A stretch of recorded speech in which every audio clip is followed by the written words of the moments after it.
తగిలిన ప్రతి గాయాన్ని గుర్తుపెట్టుకుంటే అది బాధ, గుణపాఠంగా భావిస్తే అది మార్పు.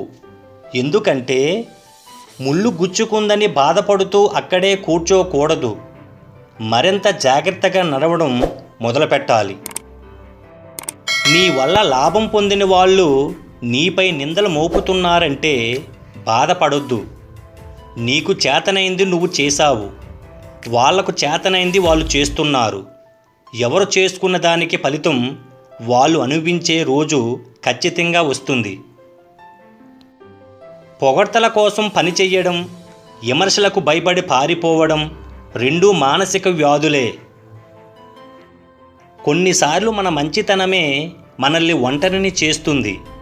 ఆ విషయం తెలుసుకునే సమయానికి మన దగ్గర ఏమీ ఉండదు, కన్నీళ్లు తప్ప.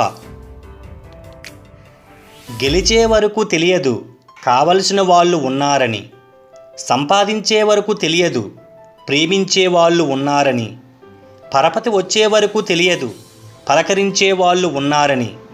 పైవన్నీ కోల్పోయినప్పుడే తెలుస్తుంది మనతో ఎంతమంది ఉన్నారని. ప్రశ్నించనిదే సమాధానం దొరకదు, ప్రయత్నించనిదే కోరుకున్నది దక్కదు, అడుగు వెయ్యనిదే కాలం నిన్ను కదలనివ్వదు. రంగు కాగితాల మాటున మాయమవుతున్న మరకలెన్నో, ఎదిరించలేక మూగబోయిన గొంతుకలెన్నో. ఒక విషయం గురించి తెలియడం గొప్పతనం కాదు, అది ఎక్కడ ఉపయోగపడుతుందో గుర్తించడం గొప్పతనం. ధర్మం ఉన్న ప్రతి చోట భగవంతుడు ఉంటాడు, దైవం ఉన్న ప్రతి చోట విజయం తప్పక ఉంటుంది. దీపానికి నీడలు ఎటువంటివో మనిషి జీవితానికి తప్పులు అలాంటివి.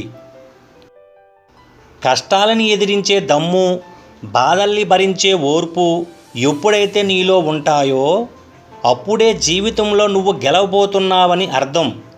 గుర్తుపెట్టుకోండి మిత్రమా, నీ కష్టాన్ని పరులతో చెప్పుకుంటే నీకు దొరికేది ఓదార్పు మాత్రమే.